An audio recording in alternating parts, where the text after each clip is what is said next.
جیسے کہ ہمارے معاشروں میں مختلف طرح کے غلط عقائد پائے جاتے ہیں، انہی میں سے ایک غلط عقیدہ بعض مہینوں اور دنوں کے بارے میں ہے۔ انہی مہینوں میں سے سفر کا مہینہ ہے کہ جس کے بارے میں آج نہیں بلکہ اسلام سے پہلے سے، اسلام جاہلیت کے زمانے سے لے کر جو ہے وہ یہ غلط عقیدہ پایا گیا ہے کہ یہ مہینہ نعوذ باللہ منحوس مہینہ ہے یا نحوست کا ہے، یہ اس میں کوئی خیر و برکت نہیں ہے۔ اور اسی لیے اسلام سے پہلے جاہلیت میں بھی لوگ اس مہینے کو منحوس سمجھتے ہوئے اس میں مختلف طرح کے اپنے کاموں کو بند کر دیتے، سفر پر نہ جاتے اور ایسے توہمات کا شکار رہتے کہ اس مہینے میں کیا جانے والا کام جو ہے وہ پایہ تکمیل تک نہیں پہنچتا، کامیابی اس میں نہیں ہوتی۔ تو چنانچہ ہم اس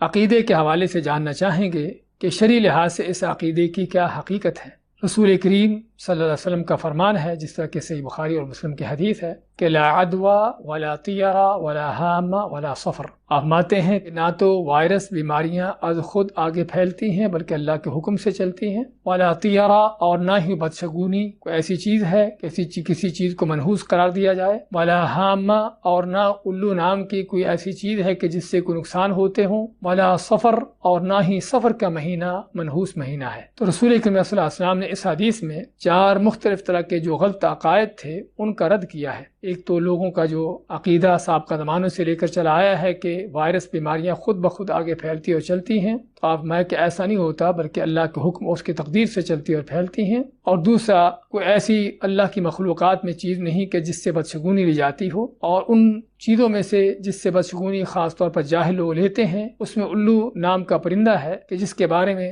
جاہلوں کا تصور اور خیال ہوتا ہے کہ جس گھر پر الو بیٹھ جاتا ہے اس گھر میں کوئی نہ کوئی نقصان ہوتا ہے یا کوئی تباہی آتی ہے۔ آپ مانتے ہیں کہ ایسا بھی کوئی اسلام کے اندر کوئی تصور نہیں ہے۔ اور نہ ہی سفر کے مہینے کے بارے میں جو لوگوں کا غلط تصور ہے کہ اس مہینے میں نقصانات ہوتے ہیں یا کام پایہ تکمیل تک نہیں پہنچتے،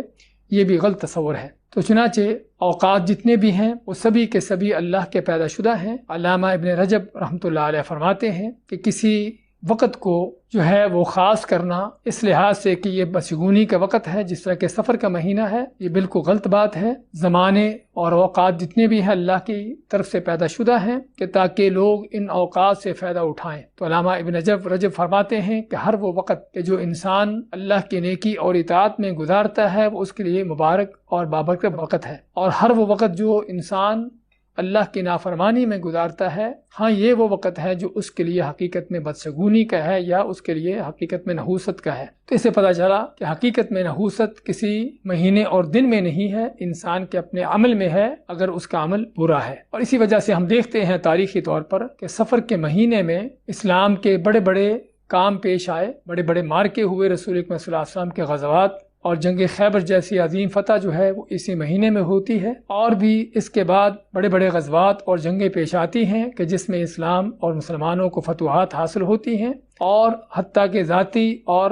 گھریلو معاملات کے حوالے سے بھی اگر دیکھا جائے، رسول کریم صلی اللہ علیہ وسلم کی شادی اسی سفر کے مہینے میں ہوتی ہے، اور رسول کریم صلی اللہ علیہ وسلم کی سب سے بڑی بابرکت شادیوں میں سے یہ شادی ہے جس سے اس ام المومنین ام خدیجہ رضی اللہ تعالیٰ سے آپ کی ساری اولاد پیدا ہوتی ہے، اور کیا کیا ان سے خیر و برکات آپ کو حاصل ہوتی ہیں۔ اسی طرح سیدنا علی رضی اللہ تعالیٰ عنہ کی فاطمہ رضی اللہ تعالیٰ عنہ سے شادی بھی اسی سفر کے مہینے میں ہوتی ہے، اور اس شادی کے بھی برکتیں ہم سبھی جانتے ہیں۔ تو اس قدر خیر و برکات کے کام اسلام کے اندر ہوتے رہے ہیں اسی مہینے کے اندر، تو کوئی کام ایسا نہیں کہ جو پایہ تکمیل تک نہ پہنچا ہو، جو بگڑا ہو، جس میں کوئی خرابی آئی ہو۔ تو اس سے کیا پتہ چلتا ہے کہ اس مہینے کے بارے میں نحوست کا عقیدہ یہ سراسر جاہلانہ عقیدہ ہے، اسلام کے سراسر برخلاف عقیدہ ہے۔